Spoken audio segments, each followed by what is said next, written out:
تو یہ ہے کہ وحی کے ساتھ دکھائے اگر وہ نبی ہیں۔ تو یہ چیپٹر تو رسول اکرم صلی اللہ علیہ وسلم کی ذات پر بند ہو گیا۔ آگے الہام کے ساتھ رب ذوالجلال ولیوں کو بتا دے سرائر کے بارے میں، اور یہ کہ اشیاء جس طرح کے ہیں ان اشیاء کا تعارف کروا دے منامات صادقہ کے ساتھ۔ وَهَذَا مُخْتَصٌ بِالْأَنْبِيَاءِ وَالْأَوْلِيَاءِ، تو یہ جنس جو ہدایت کی ہے یہ انبیاء اور اولیاء کے ساتھ خاص ہے، پھر اس میں جو وحی ہے وہ انبیاء کے ساتھ خاص ہے، اور الہام انبیاء کو بھی ہوتا ہے اور غیر انبیاء کو بھی ہوتا ہے۔ تو انبیاء علیہ السلام کا جو خواب ہے وہ قطعی ہے، چونکہ انبیاء علیہ السلام کے بارے میں یہ بخاری میں حدیث ہے کہ رسول اکرم صلی اللہ علیہ وسلم نے فرمایا تنام عینای ولا ینام قلبی، کہ میری آنکھیں سوتی ہیں دل نہیں سوتا۔ فرمایا وَكَذَلِكَ الْأَنْبِيَاءُ، ایسے ہی دیگر انبیاء علیہ السلام بھی کہ ان کے آنکھیں سوتی تھیں، یعنی ادراک ان کا پھر بھی باقی رہتا تھا۔ ولا ینام قلبی سے مراد محض دھڑکنا نہیں ہے کہ وہ تو ہر بندہ جب سوتا ہے تو دل اس کا دھڑکتا رہتا ہے۔ ولا ینام قلبی کا مطلب یہ ہے کہ عام لوگ ان کی آنکھ کھلی ہو تو انہیں ادراک ہوتا ہے ماحول کا، تب دیکھ سکتے ہیں، تو نبی جو ہے ان کی آنکھیں بند ہو جائیں پھر بھی دیکھ سکتے ہیں، یعنی نیند کی صورت میں آنکھیں بند ہو گئی ہیں تو ہمیں احساس نہیں ہوتا کہ اب پاس کون بیٹھا ہے جب ہم گہری نیند میں ہوں، یا پاس کیا ہو رہا ہے، ہمیں احساس نہیں ہوتا۔ لیکن انبیاء علیہ السلام کے حواس عام انسانی حواس سے بدرجہ مختلف ہوتے ہیں، تو اس بنیاد پر ان کی نیند محل غفلت نہیں ہوتی۔ تو جو غیر نبی کا خواب قطعی نہیں ہے اس کی وجہ یہ ہے کہ نیند محل غفلت ہے، اور یہ خواب جب آیا تھا تو محل غفلت میں بندہ اسے محفوظ نہیں کر سکا پوری طرح، ہو سکتا ہے دیکھا کچھ اور ہو اور جب جاگ آئے تو پھر اور سوچ رہا ہو، چونکہ اس کی نیند جو ہے وہ محل غفلت ہے، یعنی بیداری میں انسان کا ذہن کام کرتا ہے کہ جو چیز سنے وہ اچھی طرح یاد کر لے، اور خواب کے اندر جو دیکھے تو وہ تو ہے ہی محل سہو، محل نسیان، محل غفلت۔ تو اس بنیاد پر یہ ہے کہ ضروری نہیں کہ جس طرح کوئی خواب دیکھا ہے ویسے ہی آگے اس کو محفوظ بھی ہو۔ تو جبکہ انبیاء علیہ السلام جو ہیں ان کے جو دل ہیں ان کی اور کیفیت ہے کہ وہ سوتے ہی نہیں، ان کے خواب، ان کی نیند محل غفلت نہیں، اس بنیاد پر ان کا خواب بھی وحی کی طرح قطعی ہوتا ہے۔ جس طرح حضرت ابراہیم علیہ السلام کو خواب آیا تو اس خواب پر ہی آپ نے آگے عمل جو ہے وہ شروع کر دیا، یعنی یہ نہیں کہا کہ علیحدہ وحی مجھ پہ آئے تو پھر میں یہ کام کروں۔ تو یہ اس لیے کہ انبیاء علیہ السلام کے خواب وہ قطعیت رکھتے ہیں ہمارے اصول کے لحاظ سے بھی، جبکہ غیر انبیاء علیہ السلام کے خواب اس میں جو اولیاء صالحین کے خواب ہیں وہ بھی مبشرات میں سے ہیں، لیکن جب وہ خواب کسی آیت سے ٹکرا رہا ہو، کسی حدیث سے ٹکرا رہا ہو، شریعت سے ٹکرا رہا ہو، تو پھر وہ نہ ان اپنی ذات کے لیے ان کے لیے حجت ہے نہ غیروں کے لیے حجت ہے، اور عمومی طور پر جو ہے وہ یعنی اس میں کوئی ان کی رہنمائی کی گئی تو وہ اپنی ذات کے لیے حجت ہوگی، دوسروں کے لیے حجت نہیں ہوگی۔ مثلا خواب میں کوئی بندہ کہے کہ مجھے خواب آیا ہے کہ شیعہ بھی ٹھیک ہیں، سارے ٹھیک ہیں، میں نے خواب میں دیکھا ہے، تو اب ایسا خواب یعنی معتبر نہیں ہوگا شرعی طور پر کہ وہ جو دین کے ظاہری اصول ہیں ان سے وہ ٹکرا رہا ہے۔ تو نہ اس بندے کے لیے اپنے لیے حجت ہوگا نہ اوروں کے لیے حجت ہوگا۔ اس واسطے کہتے ہیں نہ شبم نہ شب پرستم کہ حدیث خواب گویم، من غلام آفتابم ہما ز آفتاب گویم، کہ نہ میں شب ہوں نہ شب پرست ہوں کہ میں خوابوں کی باتیں کروں، نہ شبم نہ شب پرستم کہ حدیث خواب گویم، من غلام آفتابم میں آفتاب کا غلام ہوں، ہما ز آفتاب گویم تو میں یعنی سند سے آفتاب سے ہی روایت کرتا ہوں، یعنی رسول اکرم صلی اللہ علیہ وسلم سے جو بائی سند پہنچا ہے میں وہ روایت کرتا ہوں۔ اس واسطے یعنی فتح الباری شرح بخاری میں ہے کہ اگر کوئی شخص جو ہے یہ دعویٰ نہ بھی کرے کہ مجھ پہ وحی اترتی ہے، یہ دعویٰ نہ بھی کرے کہ میں نبی ہوں، لیکن اتنا کہے کہ میرا اللہ سے رابطہ ہے اور میں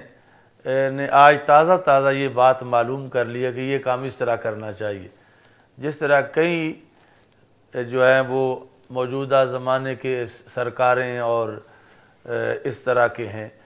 تو اس کو انہوں نے لکھا کہ یہ ہی دعویٰ نبوت ہے۔ رسول اکرم صلی اللہ علیہ وسلم کی ذات کے بعد اب کوئی ایسا ذریعہ یا سورس نہیں ہے کہ جس کے ذریعے سے اللہ تعالیٰ سے کوئی نیا آرڈر حاصل کیا جا سکے یا اللہ تعالیٰ سے کوئی نئی بات معلوم کی جا سکے۔ تو یہ جو نئے آرڈر کے لحاظ سے جو قول ہوگا یہ دعویٰ نبوت ہوگا، اور یہ اتنا بڑا جرم ہے کہ یہاں پھر توبہ کی بھی گنجائش نہیں، یعنی اس بندے کو زندیق کہا جائے گا اور اسے قتل کیا جائے گا، یعنی اس کے لیے توبہ نہیں ہے کہ ایسا اس نے جرم کیا۔ یعنی اصول کے مطابق وہ بڑے بڑے جو اس سلسلہ کے اندر امور تھے، اب عام لوگ اس کو آسان سا سمجھتے ہیں اور وہ دعوے کر دیتے ہیں کہ جن کے بارے میں یعنی حدیث کے لحاظ سے جو ائمہ کی اقوال ہیں وہ بہت مختلف اور جدا قسم کے ہیں۔ یہ ہمارا جو فہم دین کورس ہوا اس رمضان میں، اس کے اندر جو ختم نبوت کا مضمون ہے اس میں وہ سارے احکام جو ہیں وہ پیش کیے ہیں کہ کتنے ایسے لوگ اب بھی معاشرے میں موجود ہیں کہ جن کی باتیں انکار ختم نبوت بنتی ہیں اور ان پر زندیق کا فتویٰ لگتا ہے، یعنی اتنے وہ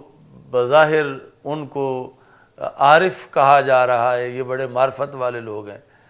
تو رسول اکرم صلی اللہ علیہ وسلم کے وصال کے بعد یعنی کوئی بھی ایسا سورس نہیں ہے کہ جس کی وجہ سے اللہ تعالیٰ سے کوئی تازہ حکم کوئی معلوم کر سکے اور بندوں کو بتائے، چونکہ یہ معلوم کر کے بتانا ہی نبوت ہے۔ تو اگرچہ وہ اس پر لفظ نبوت نہ بھی بولے اور یہ نہ کہے کہ مجھ پہ وحی آئی ہے، کہ اور لفظوں سے جس کا مفہوم یہ بنتا ہو کہ اس کا عرش سے رابطہ ہے اور موجودہ حالات میں اس نے قطعی طور پر یہ معلوم کر لیا ہے کہ یوں کرنا چاہیے، تو اس پر معاذ اللہ پھر دعوی نبوت کا اطلاق ہوگا۔ اچھا جی، تو یہاں یہ ہے کہ وحی کسی کو نہیں ہو سکتی، جو شرعی وحی ہے الہام ہو سکتا ہے، اور منامات صادقہ یہ باعث رہنمائی ہو سکتے ہیں، لیکن اس وقت تک کہ جب قرآن و سنت سے تصادم نہ ہو، اور اگر قرآن و سنت سے ان کا ٹکراؤ ہو تو پھر جو ہے یہ خود اس بندے کے لیے بھی باعث رہنمائی نہیں ہوں گے کہ جس بندے کو وہ خواب آیا ہے وہ دعوے دار ہے کہ مجھے ایسا خواب آیا۔ اچھا جی، آگے ہے سابقہ حمد اللہ کا یا من شرحت صدورنا بانواع الہدایت سابقہ۔ تو یہ کہتے ہیں یہ سابقہ اس کی کئی ترکیبیں ہیں۔ پہلی ترکیب یہ ہے کہ یہ شرحتا کے اندر جو مصدر ہے یہ اس سے حال ہے کہ تو نے کھولا ہمارے سینوں کو اور ان کو خیرات کے قابل بنایا، حال کون شرح سابقہ، درا حال کہ یہ کھولنا ماضی میں پایا گیا ہے، یعنی ماضی میں تو اتنا ہم پہ احسان کر چکا ہے۔ تو یہ چونکہ شرحتہ ماضی ہے تو اس سے حال ہے سابقہ۔ اچھا جی، دوسرا کہ سابقاً یہ صفت ہے اس مصدر کی، شرحاً سابقہ، پہلی ترکیب میں حال ہے مصدر سے اور دوسری ترکیب میں یہ صفت ہے مصدر کی، تیسری ترکیب میں یہ صفت ہے زمان کی، یعنی زماناً سابقہ۔ تو زماناً سابقہ جو ہے یہ پھر منصوب ہے ظرفیت کی بنیاد پر، تو مفعول فی ہے، حین اخذ المیثاق۔ تو اب کس زمانہ سابق میں شرع تو کر چکا ہے، وہ ہے حین اخذ المیثاق۔ اس کا ایک تو مطلب یہ ہو سکتا ہے کہ جب الست بربکم اللہ تعالیٰ نے کہا تھا تو اس وقت ہم نے کہا بلا، تو یہ اس زمانے سے تو ہمیں یہ شرح عطا فرما چکا ہے۔ دوسرا حین ولدنا علی الفطرہ، کہ جب ہم فطرت پہ پیدا ہوئے تو پھر اسی زمانے سے تیرا احسان ہو چکا ہے۔ کل مولود یولد علی الفطرہ ابواہ یہودانی او ینصرانی او یمجسانی۔ تو فطرت پر پیدا کرنا یہ تیرا احسان ہے کہ ہمیں تو ابھی ہوش بھی نہیں تھا، لیکن تو نے اس وقت بھی ہمیں فطرت پہ پیدا کیا، یعنی ہمارا جو دل تھا،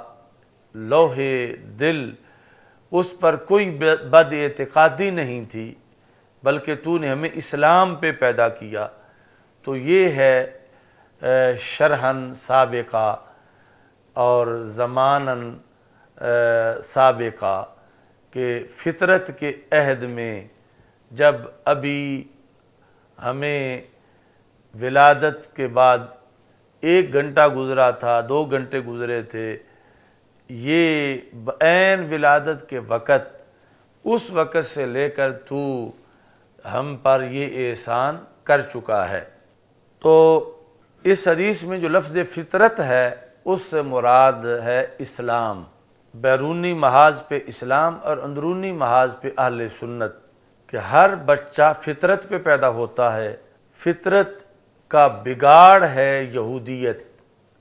فطرت کا بگاڑ ہے مجوسیت، نصرانیت،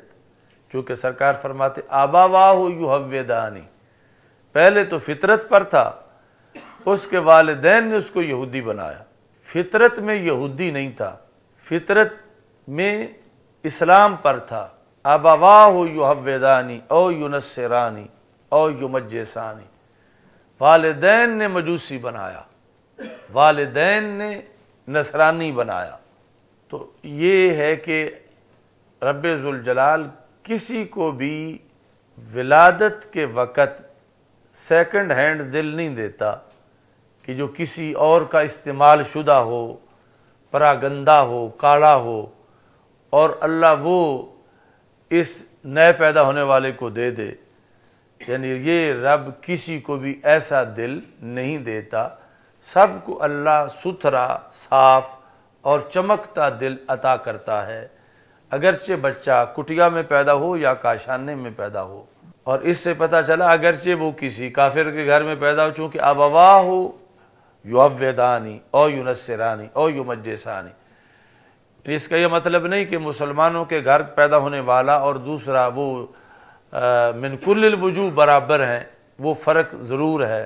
کہ مسلمانوں کے گھر جو پیدا ہوا اس کی حیثیت بہت اعلیٰ ہے اس کے مقابلے میں جو کافروں کے گھر پیدا ہوا، لیکن اس جہت میں کہ جو کافروں کے گھر پیدا ہوا اس کو بھی اللہ نے مستعمل یا گندا یا کالا دل نہیں دیا، اسے بھی اللہ نے فطرت پر پیدا کیا۔ اب فطرت کا بگاڑ جو ہے وہ نصرانیت ہے، وہ مجوسیت ہے، اور ایسے ہی فطرت کا بگاڑ رافضیت ہے، ناسبیت ہے، خارجیت ہے، یا جتنے بھی بد اعتقادی ہے، اللہ نے پہلے دن کسی کو ایسا دل جو کسی ہستی کا گستاخ ہو، اہل بیت اطہار یا صحابہ کرام رضی اللہ تعالیٰ عنہم میں سے، یا رسول اکرم صلی اللہ علیہ وسلم یا الوہیت کا، تو یہ اللہ نے کسی کو دل نہیں دیا تھا۔ ابواہ، یہ اس لیے ذکر کیا کہ سب سے پہلا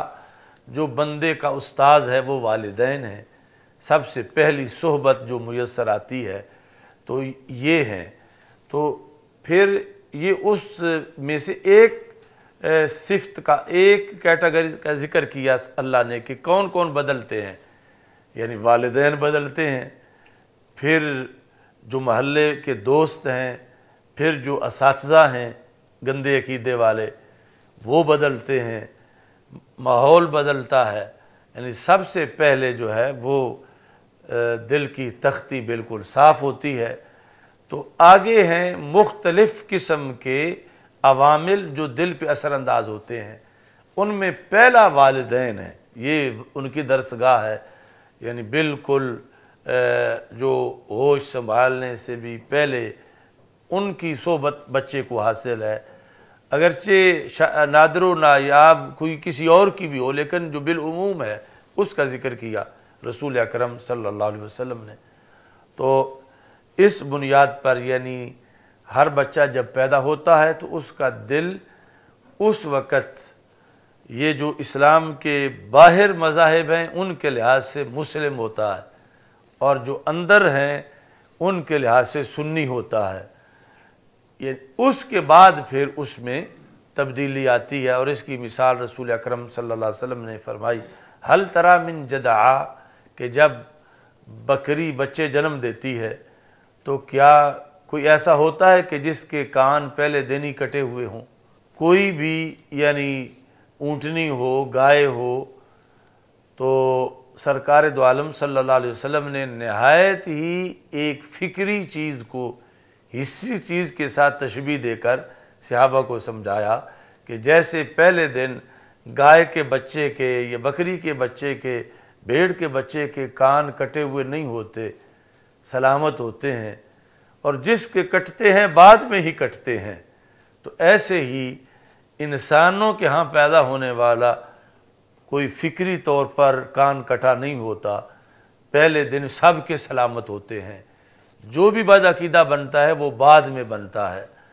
تو یہ یعنی مثال دے کر رسول اکرم صلی اللہ علیہ وسلم نے سمجھایا۔ تو اس سے یعنی یہ واضح ہے کہ فطرت میں کوئی بگاڑ نہیں، فطرت بالکل صحت ہے، فطرت انسانی ایمان ہے، فطرت انسانی اسلام ہے، فطرت انسانی سنیت ہے، آگے پھر اس میں تبدیلی واقع ہوتی ہے۔ تو اس بنیاد پر یعنی وہ علامہ اقبال کے شعر کی بھی تصحیح کرنی پڑتی ہے، جس میں ہے کہ یہ خاکی اپنی فطرت میں نہ نوری ہے نہ ناری ہے۔ تو خاکی جو ہے فطرت میں تو نوری ہی ہے، چونکہ کل مولود یولد علی الفطرہ ابواہ یہودانی او ینصرانی او یمجسانی۔ تو فطرت میں ہی ناری ہو تو یہ پھر اللہ کی قدرت پر الزام ہے کہ وہ تو بیچارہ تھا ہی معذور کہ فطرت ہی ناری تھی، پھر اب نوری کیسے بنتا؟ تو اللہ تعالیٰ نے فطرت سب کی نوری بنائی ہے، اور آگے پھر اس فطرت میں تبدیلی آتی ہے جس وقت وہ صحبت کی وجہ سے، کسی کی شاگردگی کی وجہ سے، تو پھر جا کے بدلتا ہے۔ باقی جو ہے وہ اگر اس کی تعویل کی جائے فطرت کی، یہ خاکی اپنی فطرت میں، تو پھر جا کر بڑی تعویل کے بعد معنی صحیح بنے گا کہ فطرت سے مراد جو ہے وہ اعمال لیے جائیں، اعتقاد نہ لیا جائے، ایک یہ تعویل کی جائے، اور پھر آگے اعمال کے اندر پھر ایک جو ہے وہ تعویل کی جائے، عمل سے زندگی بنتی ہے۔ یہ پہلا مصرع ہے نا،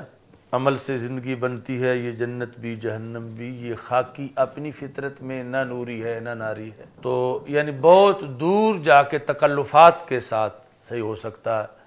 اور ورنہ یعنی جو واضح شرعی دلائل ہیں قرآن کے بھی اور سنت کے بھی، تو اس میں جو ہے اس پر مواخذہ ہے، کیونکہ فطرت کے اندر جو یہ خاکی انسان جو ہے اللہ نے نوری بنایا ہے، آگے پھر یہ اپنے کسب کے ساتھ جا کے ناری بنتا ہے، اور پھر توبہ کرے تو وہ داغ مٹتے ہیں، نہ کرے تو وہ پھر بڑھتے جاتے ہیں۔ اچھا جی، تو وحی یا الہام یا منامات سابقہ ہین ولدنا علی الفطرہ او اقلنا الدین الحق کا، کیا ہم نے سمجھا دین حق کو جس وقت واخترنا البقاء علیہ، یا جس وقت ہم نے اس کو سمجھ کے قبول کر کے اس پر بقا کو خود اختیار کیا۔ یعنی سابق بھی کئی زمانے ہیں، یا تو سابق وہ ہے عالم ارواح میں جب بلا کہا، دوسرا سابق بوقت ولادت جب دل مل چکا تھا اللہ کی طرف سے ولادت کے وقت، تیسرا جب ہوش سنبھال کے قریب البلوغ ہوا اور اس وقت پھر اپنا فیصلہ کیا اس نے کہ میں اس دین پر قائم رہوں گا، پکا رہوں گا، تو وہ سارے ہی پہلے کے معاملات ہیں، تو اس بنیاد پر اس کو سابقہ سے تعبیر کیا۔ آگے وَنَوَّرْتَ،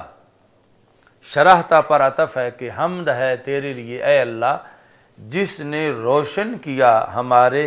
بصائر کو۔ تو یہ عمومی طور پر مناظروں میں بھی ضرورت پڑتی ہے، جب نور بشر کا مناظرہ ہوتا ہے کہ نور کی تعریف کیا ہے، کسے نور کہتے ہیں، تو انہوں نے کہا النور کیفیت ظاہرۃ بنفسها مظہرۃ لغیرہا، کہ نور اس کیفیت کو کہتے ہیں جو خود ظاہر ہو اور اوروں کو ظاہر کر دے، خود ظاہر ہو اور اوروں کے لیے مظہر ہو، اوروں کو ظاہر کرے، یعنی اتنا ظاہر کہ جو اوروں کو بھی ظاہر کر دے، وہ نور ہے، اتنا ظاہر کہ اوروں کو بھی ظاہر کر دے، اسے نور کہتے ہیں۔ کیفیت ظاہرۃ بنفسها مظہرۃ لغیرہا۔ تو باقی نور کا اطلاق جو ہے وہ اصل لغوی معنی کے لحاظ سے جسم پر ہوتا ہے، جب وہ لیں گے تو پھر اللہ کو نور نہیں کہہ سکتے کہ اللہ جسم سے پاک ہے، تو نور جو ہے اس کا اطلاق پھر اس پہ کیسے ہو۔ یہ ایک حدیث کے اندر جس میں پھر جو ہے وہ تعویل ہے، جو لوگ منکرین ہیں رؤیت باری تعالیٰ کے معراج کے اندر، تو وہاں الفاظ ہیں جب پوچھا گیا کہ کیا آپ نے اللہ کو دیکھا، تو فرمایا نور انا اراہ، کہ وہ تو ایک نور ہے، میں کیسے اس کو دیکھتا۔ تو دوسروں نے پھر جو ہے وہ اسی کو پڑھا نور انی اراہ، کہ وہ نور ہے میں نے اس کو دیکھا ہے۔ تو بہرحال وہ جو رؤیت باری تعالیٰ کے دلائل ہیں اپنی جگہ پہ وہ کثیر ہیں، یعنی رسول پاک صلی اللہ علیہ وسلم کے لیے رؤیت ثابت ہے، لا تدرک الابصار وهو یدرک الابصار، آیت صحیح ہے، لیکن وہاں پر احاطہ مراد ہے،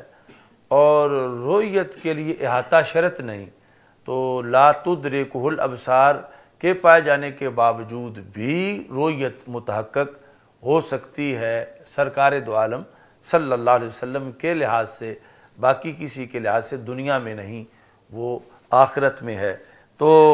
نور کے لحاظ سے تعریف یہ ہے، اور پھر نور اور ضیاء میں فرق ہے۔ ضیاء جو ہے اقوا ہے نور سے، اور اتم ہے۔ ضیاء نور سے اقوا ہے، یعنی نور اتنا پاورفل نہیں ہوتا جتنا کہ ضیاء پاورفل ہوتی ہے۔ یعنی یہ امام بیضاوی رحمۃ اللہ علیہ نے وہاں بھی لکھا ذہب اللہ بنورہم، اللہ ان کے نور کو لے گیا۔ یہ نہیں ہے قرآن میں ذہب اللہ بضوئہم، اللہ ان کے ضوء کو لے گیا۔ تو وہاں مقصد کیا ہے کہ ایک بار روشنی ہو رہا اور پھر گہرا اندھیرا چھا جانا. تو گہرا اندھیرا چھا جانا تب ثابت ہوگا جب لفظ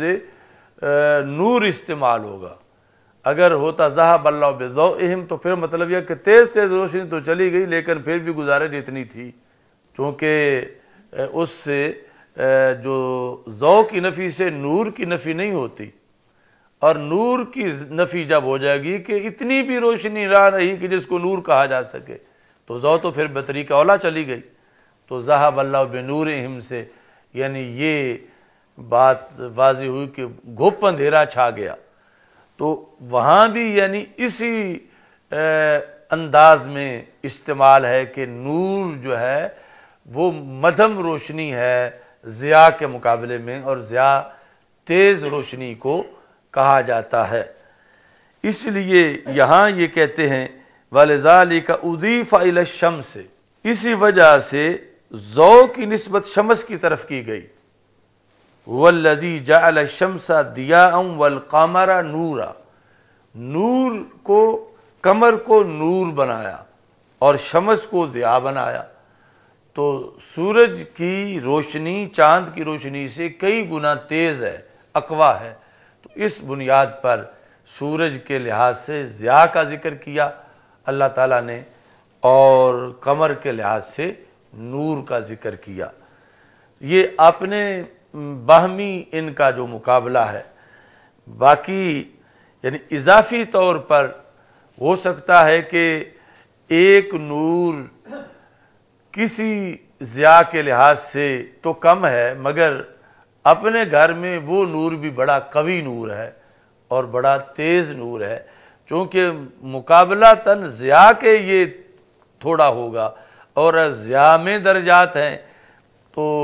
ضیاء جو ہے مثال کے طور پر وہ 99% ہے ایک، تو اس کے مقابلے میں نور 98% بھی ہو سکتا ہے. ایسے ہی یعنی ضیاء کا درجہ 50% ہے، تو اس ضیاء کے نیچے جو نور ہے وہ 30% یا 20% بھی ہو سکتا ہے. یعنی بذات خود محض تقابل کے بغیر نور بھی کبھی ہو سکتا ہے. اس کے لیے یہ شرط ہے کہ ضیاء کے ہم پلہ نہ ہو، ضیاء سے نیچے نیچے ہو. تو آگے پھر یعنی درجات ہو سکتے ہیں ضیاء کا مفہوم متعین کرنے کے لحاظ سے. اچھا جی،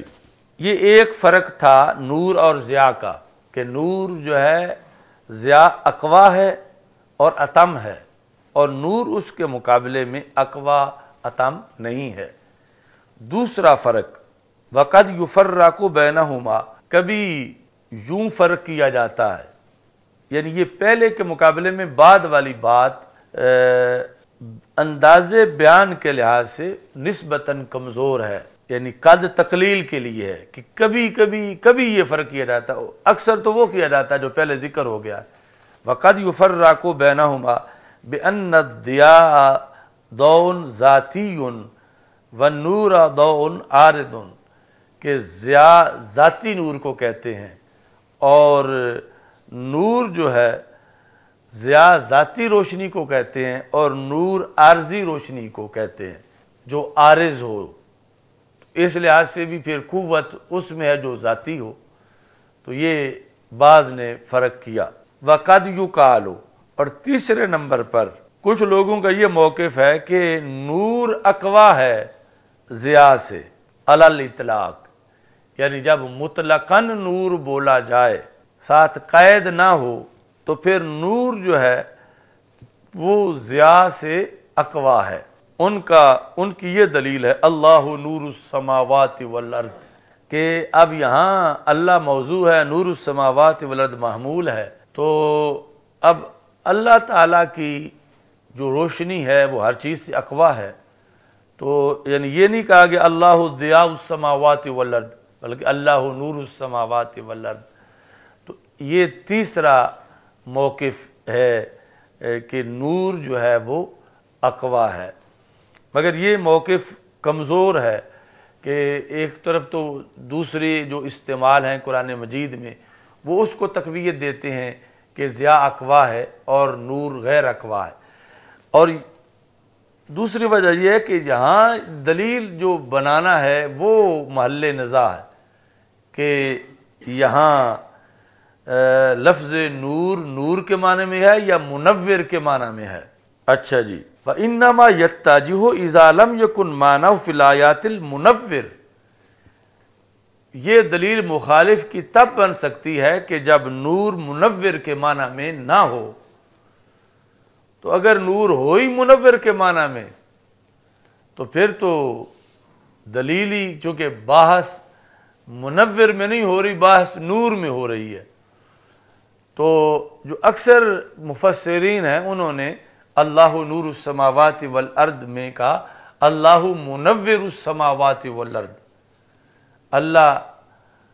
منور ہے آسمان کا اور زمین کا۔ اور یہ یعنی اس کو ترجیح اس لیے دی گئی کہ محض وصف کا حمل ذات پہ درست نہیں، اللہ تو ذات ہے اور نور مصدر ہے، وصف ہے، تو محض وصف کا حمل ذات پہ نہیں کیا جاتا، ذات مال وصف کا حمل ذات پہ کیا جاتا ہے، تو اس واسطے پھر نور کو بمعنی منور بنانا پڑے گا۔ تو اللہ منور السماوات والارض، تو اس بنیاد پر یہ یعنی موقف کمزور ثابت ہوا کہ جس آیت سے دلیل پیش کر رہے ہیں اس آیت میں خود یہ قول کہ اسے نور میں ہی رکھا جائے یہ مرجو قول ہے، اور راجح یہ ہے کہ یہ نور بمعنی منور ہے، اور نور بمعنی منور کو راجح نہ بھی مانا جائے پھر بھی احتمال تو واضح موجود ہے، تو اس واسطے یہ قوی دلیل نہیں ہے۔ انہوں نے کہا وَإِنَّمَا يَتَّجِهُ، یہ دلیل تب بنتی ہے، امام شامی نے کہا اِذَا لَمْ يَكُنْ مَعْنَاهُ فِي الْآيَاتِ الْمُنَوِّرِ، جب آیت میں معنی منور نہ ہو، وَقَدْ حَمَلَهُ أَهْلُ التَّفْسِيرِ عَلَى ذَلِكَ، تو اہل تفسیر نے تو اس کا معنی منور ہی لیا ہے، تو جب معنی منور لیا تو پھر تو یہ دلیل ہی نہیں بن سکتی، تو اس کو پہلی دلیل کے مقابلے میں راجح تو کیا یعنی مطلقاً دلیل بھی نہیں بنایا جا سکتا کہ جس وقت اہل تفسیر کا مذہب لیا جائے۔ تو یہاں اہل تفسیر پر یعنی یہ وضاحت ہے کہ اب اہل تفسیر کوئی مسلک نہیں ہے کہ یہ اہل تفسیر کی مسجد ہے، جامع مسجد بلال اہل تفسیر، جس طرح اہل حدیث ساتھ لکھتے ہیں جامع مسجد بلال اہل حدیث، تو اہل سنت مسلک ہے، اہل حدیث علمی سپیشلائزیشن ہے، اہل تفسیر علمی سپیشلائزیشن ہے، اہل صرف ایک علمی طور پر سپیشلسٹ جو ہے اس کو کہا جائے گا۔ تو اہل حدیث کہ حدیث کا اتنا ماہر کہ ساری زندگی حدیث پڑھتے پڑھاتے گزر گئی، اب اس کو اہل حدیث کہا جائے گا۔ جیسے یہاں اہل تفسیر کہا جا رہا ہے انہیں جن کو مہارت ہے تفسیر میں، نہ یہ کہ کوئی اہل تفسیر مذہب ہے، تو ایسی اہل حدیث جو ہے وہ کوئی مسلک نہیں ہے، مسلک جو ہے وہ اہل سنت ہے، یعنی مسلکن بندہ اہل حدیث ہو ہی نہیں سکتا، مسلکن اہل سنت ہو سکتا ہے، چونکہ سنت کی تعریف الطریقۃ المسلوکۃ فی الدین، کہ وہ طریقہ کہ دین میں جس کو پسند کیا گیا ہے کہ امت اس پہ چلے، سرکار کی طرف سے فائنل، چونکہ حدیث تو مرجو بھی ہوتی ہے، حدیث منسوخ بھی ہوتی ہے، اور جس پر آخری وقت سرکار دو عالم صلی اللہ علیہ وسلم نے امت کو چھوڑا وہ سنت ہے۔ حدیث تو پرانا طریقہ بھی ہو سکتا ہے کہ جس کو سرکار نے پھر بدل دیا، تو اس بنیاد پر مسلکن بندہ اہل حدیث ہو ہی نہیں سکتا، اہل سنت ہو سکتا ہے، اور اہل حدیث ہونا یہ ایک علمی منصب ہے، اور یہ دھوکہ اور فراڈ ہے معاشرے میں آج کل کہ جاہل لوگ اپنے لیے یہ ڈگری لیے پھرتے ہیں کہ ہم اہل حدیث ہیں، یا کہتے ہیں ہم اہل حدیث ہیں، تو یہ ایک دھوکہ ہے۔ تو مسلک اہل سنت ہے، اہل سنت میں جو ماہرین حدیث ہیں وہ اہل حدیث ہیں، اصحاب حدیث ہیں، جو ماہرین تفسیر ہیں وہ اہل تفسیر ہیں، جو ماہرین تصوف ہیں وہ اہل تصوف ہیں، لیکن اس پر مسلک جو ہے وہ سب کا اہل سنت ہے۔ یہ جو ملکہ برطانیہ نے آ کر یعنی یہ اس کے ذریعے سے پھر ان لوگوں نے ایسا تاریخ کا جو اصطلاحات تھیں وہ بدلیں۔ اچھا جی، اللہ نور السماوات والارض، تو ضمناً یہ ہے کہ یہاں پر علامہ عطا محمد بندیالوی رحمۃ اللہ علیہ آپ فرماتے تھے کہ میرے نزدیک قد جاءکم من اللہ نور و کتاب مبین سے بڑی دلیل نورانیت مصطفیٰ صلی اللہ علیہ وسلم کی یہ آیت ہے، اللہ نور السماوات والارض۔ تو استاد صاحب رحمۃ اللہ علیہ یعنی چند تقریریں آپ کی خاص تھیں مجمع عام میں جو فرماتے تھے، تو ان میں ایک یہ تقریر بھی تھی جس کو یعنی تقریباً 2.5-3 گھنٹے میں مکمل فرماتے تھے، اور اس کے ساتھ ہی ملا کر اذ قال ربک للملائکۃ انی جاعل فی الارض خلیفہ، تو مجموعی طور پر یعنی ان کو پھر بناتے تھے۔ تو اس سے یعنی جو پھر جو قرطبی اور اس مفسرین کا قول ہے کہ یہاں نور سے پہلے مضاف معذوف ہے، اللہ خالق نور السماوات والارض، اللہ پیدا کرنے والا ہے ایک نور کا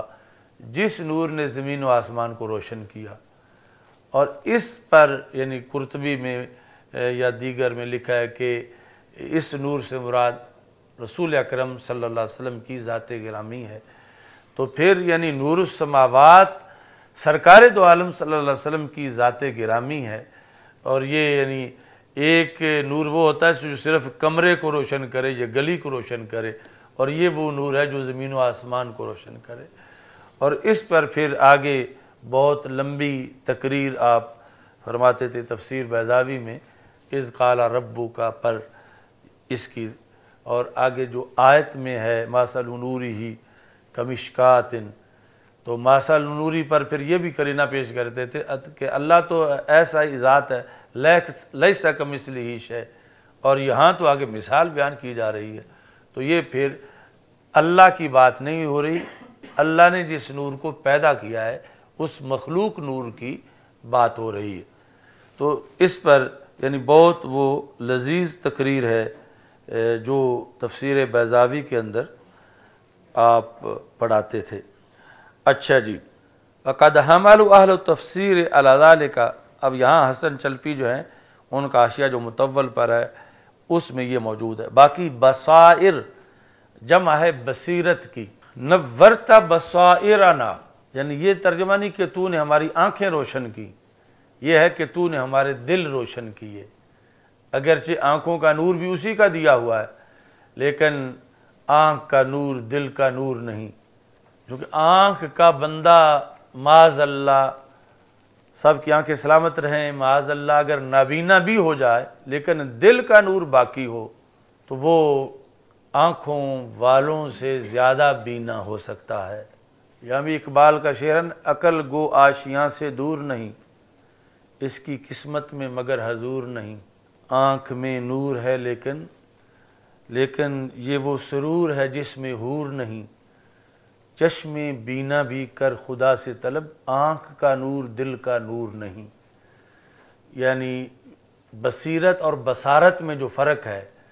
آنکھ کی بصارت ہے اور دل کی بصیرت ہے، تو انہوں نے کہا یہاں بصائر جو ہے یہ جمع ہے بصیرت کی، وَهِيَ قُوَّةٌ لِلْقَلْبِ الْمُنَوَّرِ، بصیرت قلب منور کی ایک قوت ہے، یعنی روشن دل منور۔ وہ کس سے منور کیا گیا؟ بنور القدس سے، نور قدس کے ساتھ جو دل منور ہے اس دل کی قوت کو بصیرت کہا جاتا ہے۔ نور قدس سے جو دل منور ہے اس دل کی قوت کو بصیرت کہا جاتا ہے۔ یرا بہا حقائق الاشیاء، کہ جس کی وجہ سے بندہ اشیاء کے حقائق کو دیکھتا ہے، یعنی بصارت سے تو ظاہر کو دیکھتا ہے، بصیرت سے اس کی حقیقت کو دیکھتا ہے۔ بے مثابۃ البصر للنفس، یعنی جس طرح مقام ظاہر میں بصر کا ایسے ہی باطن میں مقام ہے بصیرت کا۔ تو یہ ساری وضاحت میر سید شریف سند جو ہیں انہوں نے، جو ان کی کتابت تعریفات ہے اس کے اندر فرق بیان کیا ہے بصارت کا اور بصیرت کا، اور یہ کہ بصائر بصیرت کی جمع ہے۔ الحمدللہ رب العالمین والعاقبۃ للمتقین والصلاۃ والسلام علی رسول الکریم استغفر اللہ لا الہ الا اللہ وحدہ لا شریک لہ لہ الملک وله الحمد وهو على كل شيء قدير اللهم انا نعوذ بك من زوال نعمتك وتحول عافيتك وفجاءة عقوبتك جميع ساعاتك اللهم ارنا الحق حقا وارزقنا اتباعه وارنا الباطل باطلا وارزقنا اجتنابه وصلی اللہ تعالی علی حبیبی خیر خلق سیدنا مولانا محمد